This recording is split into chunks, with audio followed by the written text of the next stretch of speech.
our Committed Schools Division Superintendent, Dr. Danny B. Cordova, CESO 5, ably represented by Mr. Richard Van Treo, sir.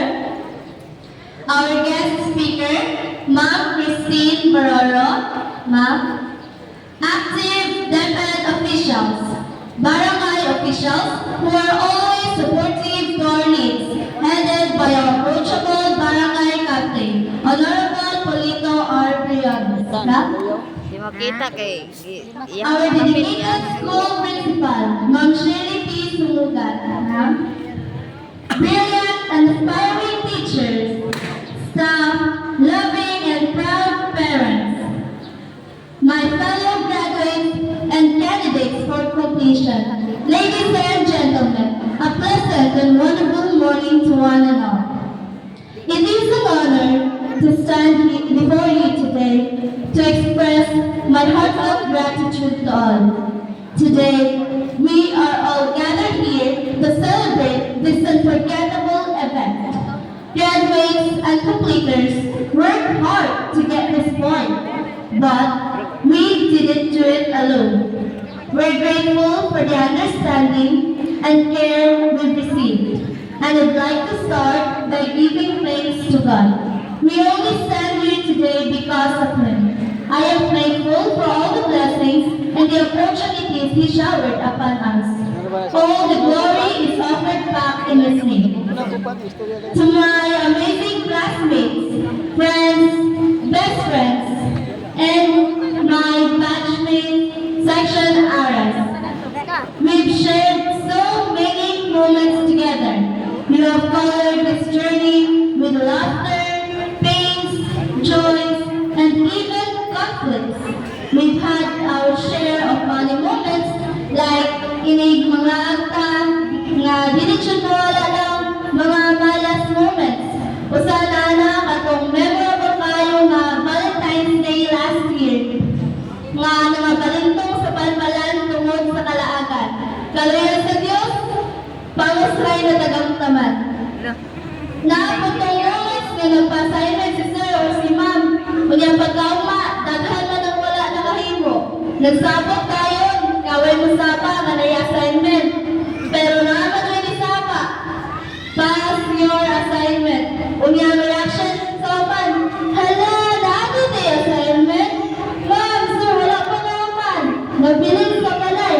Pero ang tinuod, wala dyan ay kahimo. We've also had our tough moments. Like that time na wala ka nagkasinagtanay. We almost didn't speak to each other. Tungod ang mga school activities and practices. Example, kanang ngayon si leader nga mag-practice na sa Sabado, alas 8 sa buntag. Pero nangagot alas 10 na o alas 11. Chatay sa GC, asa naman mo? Ang reply, paduhon na. Pero ang tinuod, napaday sa balay. Ang upan pa gani, tingulin na, usa pa mga bot. But, we work it out. Wherever life takes us, the memories, laughter, and struggles we shared will remain. We might not all be in the same place, but the Ares spirit and our connections will stay with us, no matter what. We're more than just a section. We're family, and that bond will stay with us forever. And to someone special who became my comfort in the middle of all the pressure, thank you for your patience, love, and support. To our school principal, every school event and program, you always find a way to inspire us. Your words were not just for listening, they were guidance. We thank you for guiding and encouraging us. Your words will remain in our hearts and give us strength to continue no matter what challenges lie ahead. To our dearest teachers, you opened our eyes to what we could be and what we could do in a way that we've never thought possible. I would also like to apologize for all the bad behaviors that we have done throughout the school year. Today, we show you our sincerest gratitude attitude for molding our character. Like when Ma'am Pascual patiently guided us through every presentation, helping us overcome our fear of public speaking and showing us the power of confidence. And when Sir Sam constantly reminded us to manage our schoolwork well, teaching us the importance of discipline and responsibility for a brighter future ahead. Your firm guidance will always be appreciated.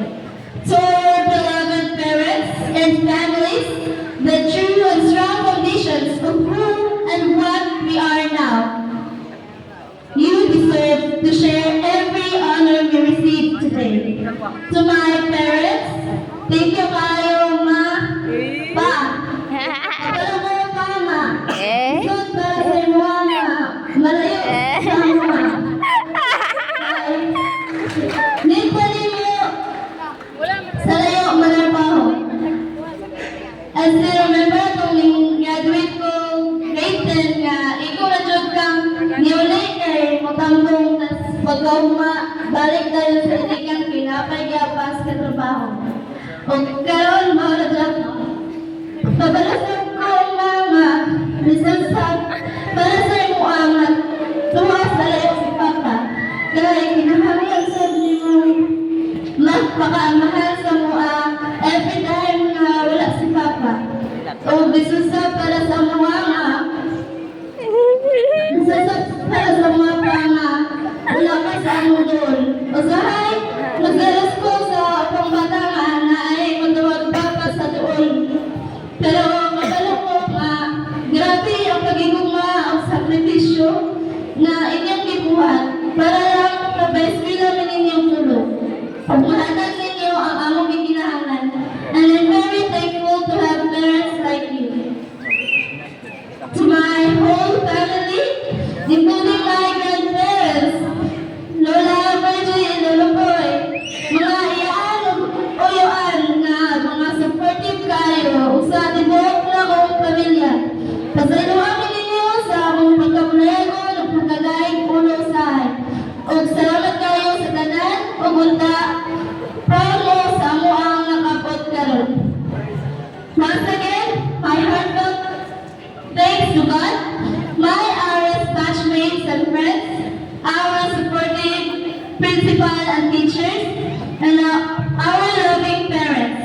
Thank you for the guidance, love, and support. As we celebrate this milestone, I am reminded that success is never achieved alone. Behind every graduate is a story of support, sacrifice, and love. To everyone who walked this journey with me, thank you. Now, we are much proud to say that we are grade 12 graduates. Together, we move up and in the near future, together, we should enjoy the fruit of our success. It is and always be an honor and joy to have been part of this family. Once again, thank you and congratulations. Thank you so much, Mr. Prophet. Tira lata.